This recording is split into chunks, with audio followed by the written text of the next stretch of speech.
Kudus. Artinya kita sehidangan dengan Tuhan, semeja dengan Tuhan, satu darah dengan Tuhan, mengawali tahun yang baru ini. Tidak terlambat saudara, untuk kita bersama-sama dalam perjamuan kudus. Amin. Mari kita memperhatikan firman Tuhan hari ini yang terambil dalam Injil Matius pasal 16. Saudara silakan yang membawa Alkitab. Injil Matius pasal 16.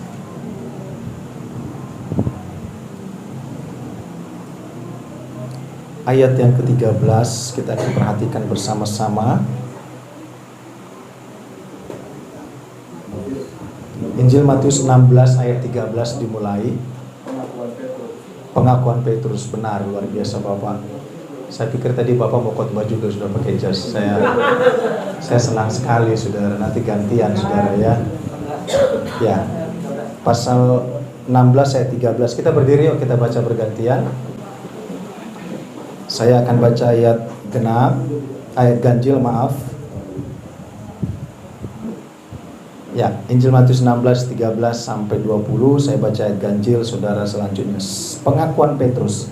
Setelah Yesus tiba di daerah Kaisarea Filipi, ia bertanya kepada murid-muridnya, kata orang, siapakah anak manusia itu? Monggo. Jawab mereka, ada yang mengatakan Yohanes Pembaptis, ada juga yang mengatakan Elia, ada juga yang mengatakan Yeremia atau salah seorang dari para nabi. Lalu Yesus bertanya kepada mereka, tetapi apa katamu, siapakah aku ini? Maka jawab Simon Petrus, engkau adalah Mesias, anak Allah yang hidup.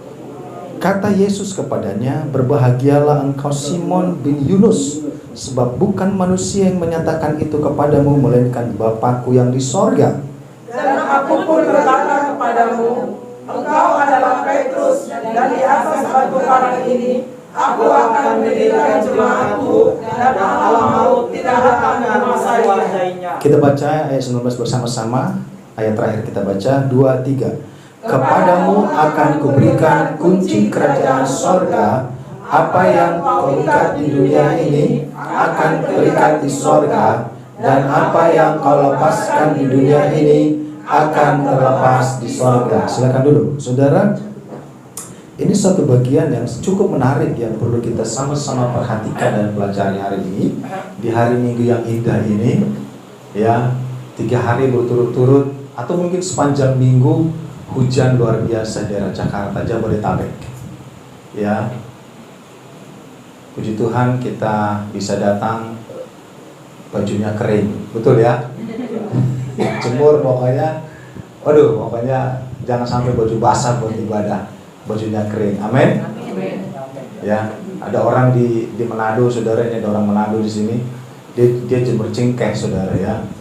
Pas dia jemur, hujan, dia gulung, cerah, dia sebar lagi, hujan, dia gulung, kering, dia marah sama Tuhan. Tuhan kalau nggak bisa atur cuaca biar kita yang naik, Tuhan turun. Akhirnya dia sambar geledek, dia naik ke sorga. Ya, jadi makanya agak hati-hati kalau kita ngomong, saudara. Puji Tuhan.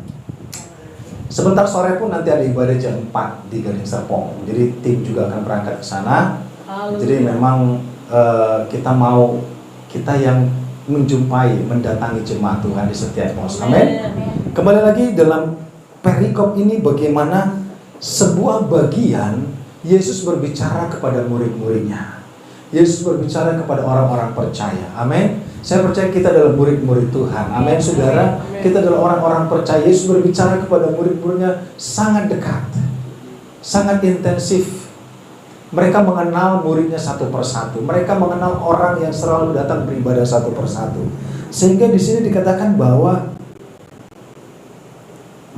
saudara bahwa pada keesokan harinya, kalau kita perhatikan, setelah Yesus tiba di Kaisarea Filipi, bertanya kepada murid-muridnya, kata orang, siapakah anak manusia itu?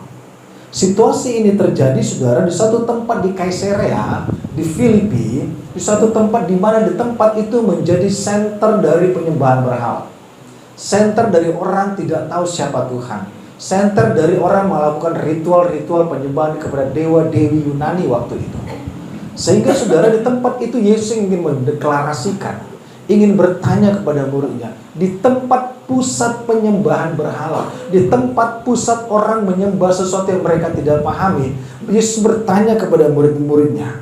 Yesus berkata kepada murid-muridnya, saudara, bahwa siapakah sebenarnya aku ini? Siapakah sebenarnya aku ini? Ada yang mengatakan Yohanes Pembaptis, ada yang mengatakan Elia, ada pula yang mengatakan Yeremia atau salah seorang dari para nabi. Tetapi Tuhan tidak puas dengan jawaban mereka. Tuhan langsung bertanya kepadamu, siapakah aku ini? Amin, saudara. Ini sebuah pendekatan pribadi, bukan secara umum, saudara. Pada saat itu bangsa Israel dijajah, ditindas oleh bangsa Roma dalam metode perbudakan semi modern waktu itu.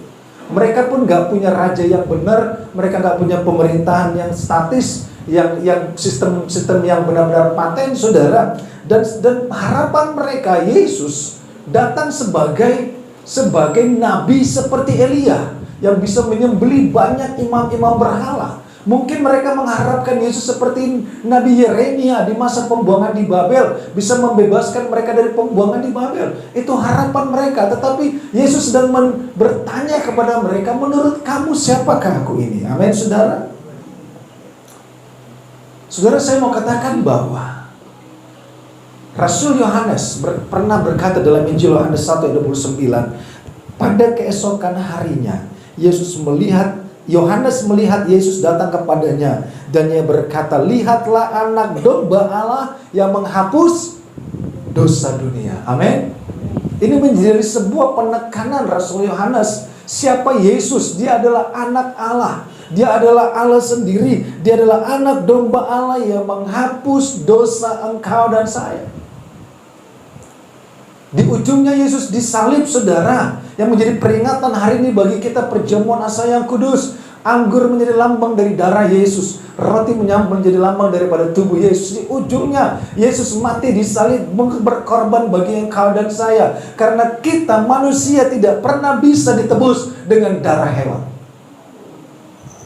Kita hanya bisa ditebus dengan darah Yesus dan anak domba Allah. Dosa kita tidak pernah bisa tebus dengan perbuatan kita, saudara.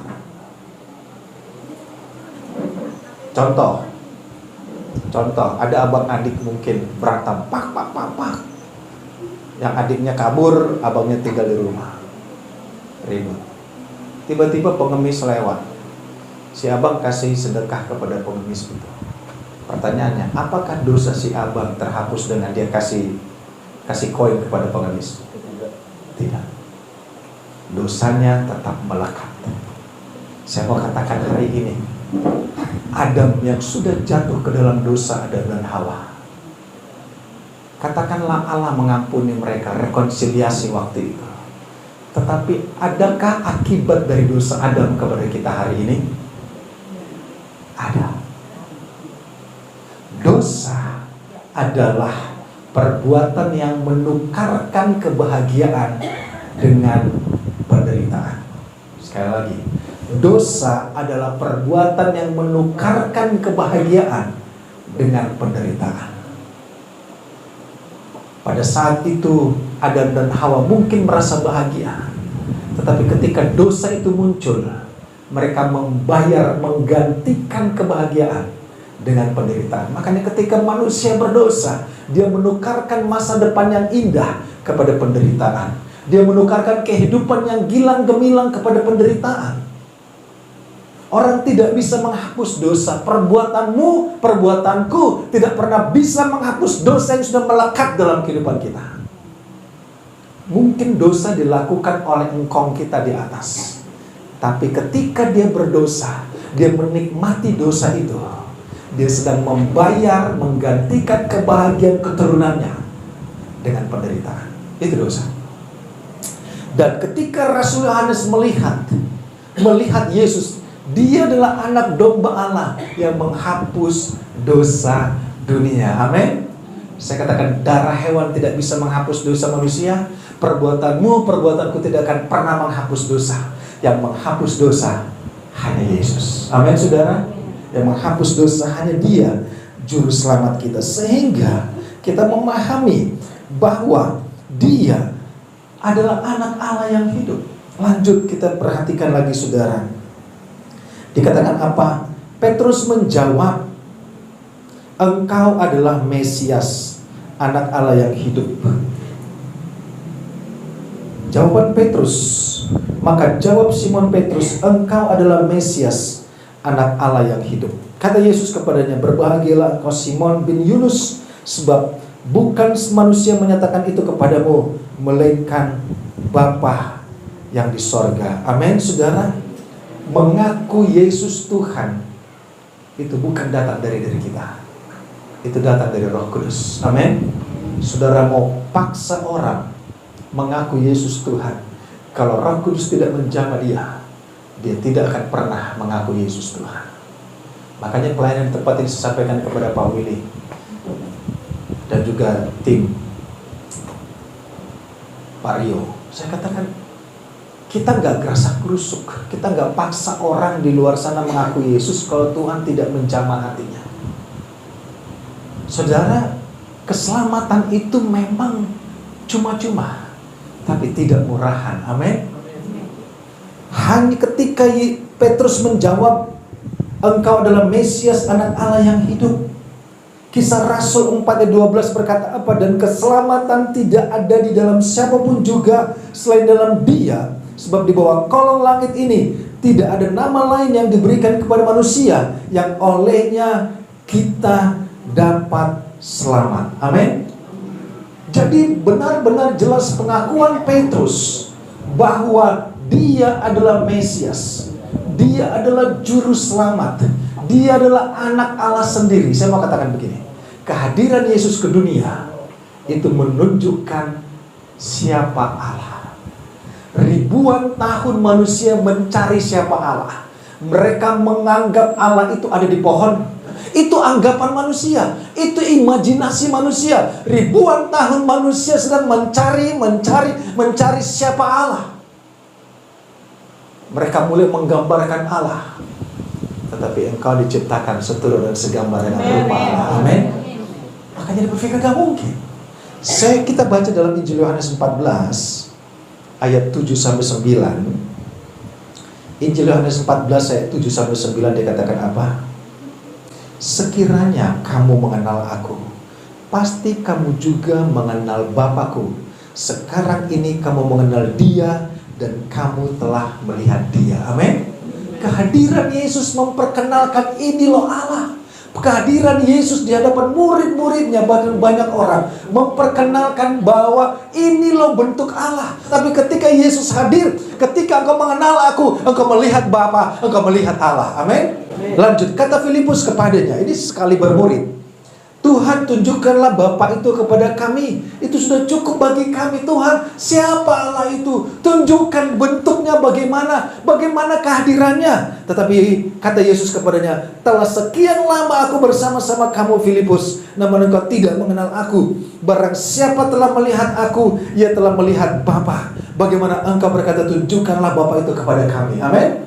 Kehadiran Yesus memperkenalkan dari Sang Pencipta bahwa wujud Allah adalah Yesus. Amin. Amin. Ketika Tuhan menciptakan alam semesta, menciptakan manusia, mari kita menciptakan manusia seturut dan segambar dengan rupa kita. Jadi kalau saudara masih belum paham bentuk Allah, Sang Pencipta langit dan bumi, yang mempunyai engkau, hidup engkau dan saya, Dialah wujud Yesus Tuhan kita. Amin. Itu Allah. Dan itu jelas. Dan Dia hadir memperkenalkan siapa Allah. Dia hadir menghapus dosa engkau dan saya. Ada yang senang dosanya dihapus, saudara? Amin. Saudara dapat maaf dari istri aja senangnya minta ampun. Amin. Ada yang senang mendapat maaf dari istri? Senang banget. Saya juga senang banget kalau saya bikin salah sama gembala. Waduh, saya dimaafkan. Waduh, senang banget, saudara. Amin. Mendapat maaf dari keluarga aja tuh senang banget. Ada orang tua dan anak gak pernah ketemu, tapi mendapatkan maaf dan restu anak bungsu itu, saudara.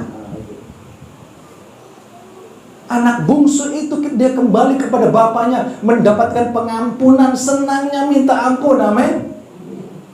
Apalagi kita diampuni oleh Sang Pencipta langit dan bumi. Itu luar biasa. Sehingga Petrus berkata, engkau adalah Mesias, engkau adalah juru selamat. Amin, saudara.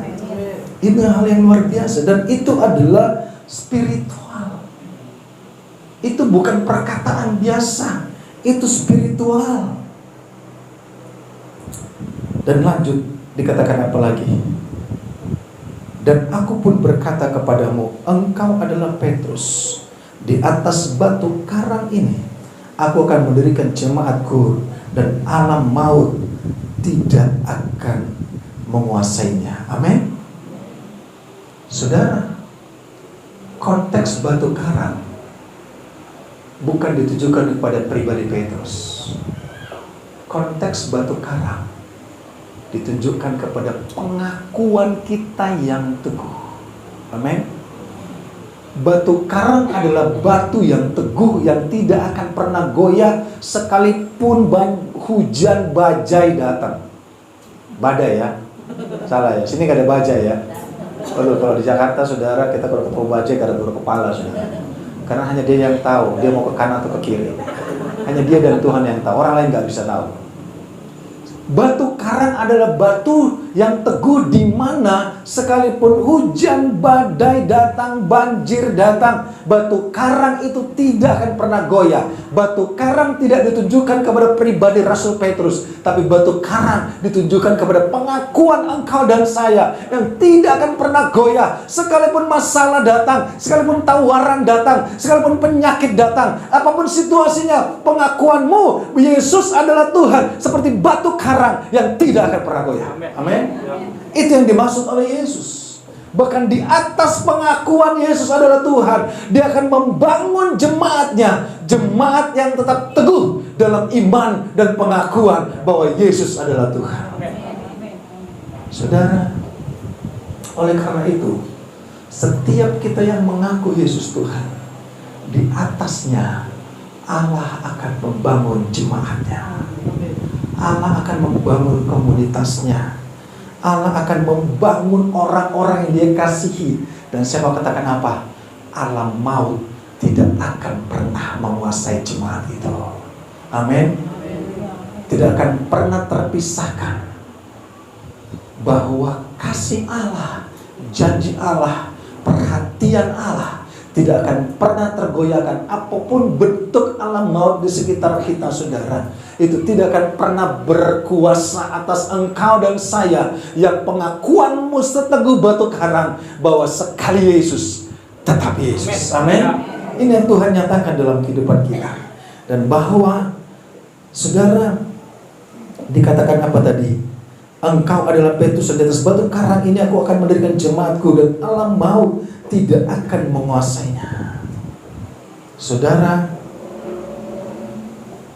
alam maut, orang berpikir tentang gerbang maut. Yesus menyelamatkan engkau dan saya. Dan Adam pun diampuni pada saat setelah Yesus di kayu salib. 3 hari Yesus memporak-porandakan gerbang maut. 3 hari pada saat kematian Yesus, di mana dia memporak-porandakan gerbang maut. Dia menarik semua orang percaya dan melemparnya ke sorga. Amin, saudara. Dan itu dia menghancurkan. Ujungnya kita lihat. Dan saudaraku, pengampunan itu, pengampunan seluruh umat, terjadi ketika Yesus disalib dan dia mati 3 hari, memporak-porandakan gerbang maut, menarik semua orang percaya dan membawa kepada Bapa. Dan saya mau katakan apa? Bahwa alam maut tidak akan menguasainya. Saudara, bicara tentang kehidupan kita yang tidak lagi defensif tapi ofensif. Bicara kita tidak lagi dalam status bertahan, tapi kita boleh melangkah dalam iman kita setiap hari. Kita tidak lagi objek serangan kuasa gelap. Saudara, ketika engkau mengaku Yesus Tuhan, memang di luar sana ada kuasa gelap seperti singa yang mengaum-ngaum. Tetapi engkau tidak lagi target, karena Yesus menyertai engkau. Allah Immanuel menyertai. Tadi pembacaan kita jelas mengatakan apa? Tuhan menetapkan langkah-langkah orang yang hidupnya berkenan kepadanya. Allah akan menetapkan langkah-langkah hidupmu ketika hidupmu berkenan kepadanya. Berapa banyak orang babak belur dalam kehidupannya, saudara. Setiap pagi dia dihajar oleh masalah, dihajar oleh kuasa gelap, dihajar oleh rencana iblis, dihajar. Seakan-akan langkahnya nggak jelas mau kemana, jalan hidupnya nggak jelas mau kemana, tujuannya nggak jelas mau kemana, visi misinya nggak jelas mau kemana, bahkan keinginannya nggak jelas bagaimana. Tapi ketika engkau mengenal Dia mengampuni engkau dan saya. Dia menetapkan langkah-langkahmu.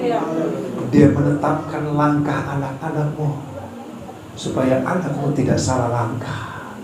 Saudara, memperbaiki yang salah langkah jauh lebih repot daripada kita mendidik mereka dalam iman. Amin, saudara. Memperbaiki anak yang salah langkah itu terlalu repot dan terlalu repot. Bukankah lebih baik Tuhan menetapkan langkah-langkah kita, amin, dan langkah-langkah anak kita. Lanjut, saudara, kita perhatikan ayat 19. Kepadamu akan kuberikan kunci kerajaan sorga.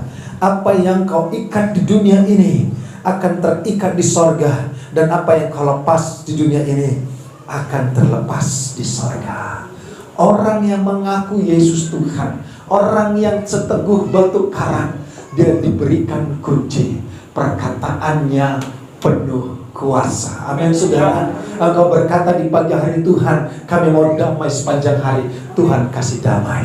Tuhan, kami mau sehat sepanjang hari. Tuhan kasih sehat. Tuhan, kami mau sukacita sepanjang hari. Tuhan kasih sukacita. Tuhan, kau katakan, Tuhan, anak-anak kami mau diberkati di sekolah. Anak-anakmu diberkati di sekolah. Karena apa yang kau katakan itu berkuasa. Apa yang kau ikat di bumi terikat di sorga. Apa yang kau lepas di bumi terlepas di sorga. Dan Tuhan kasih kunci itu kepada engkau dan saya.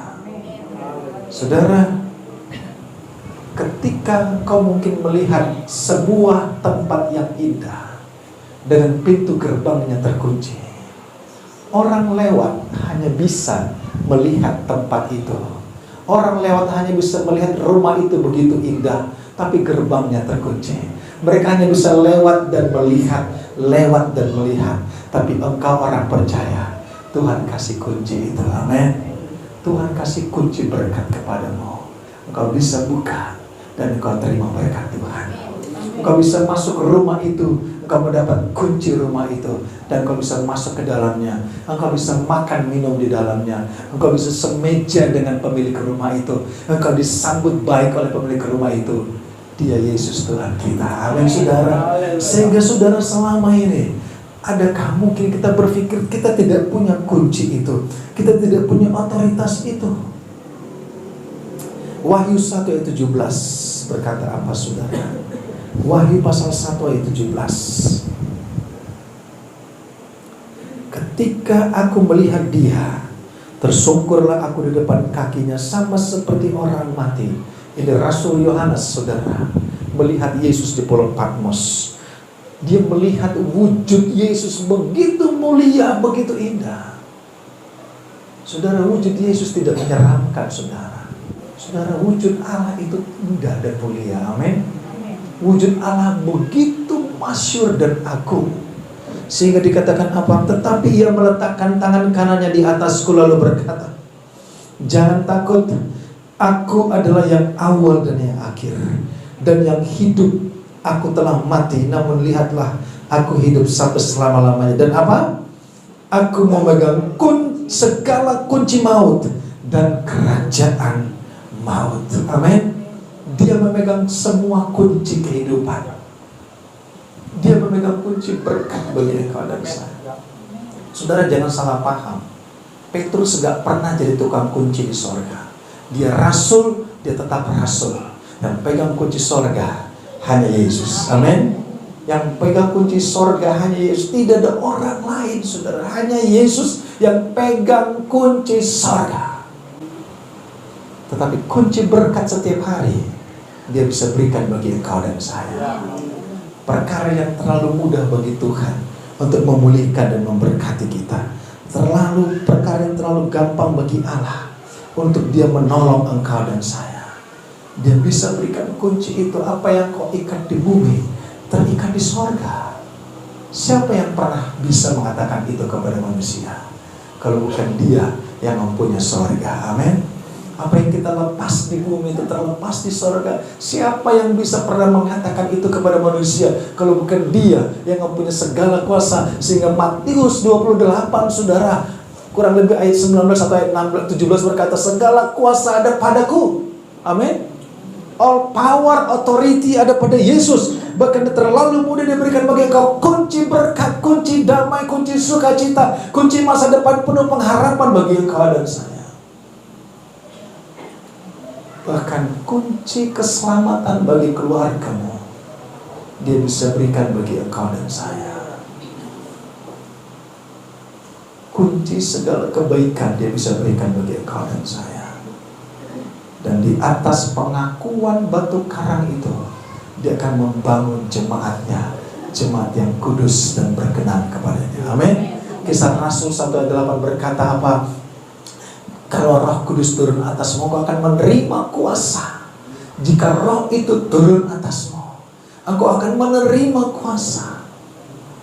Saudara, berapa banyak orang takut dengan sekitarnya, takut keluar malam, takut melihat hantu. Siapa yang takut melihat hantu, saudara?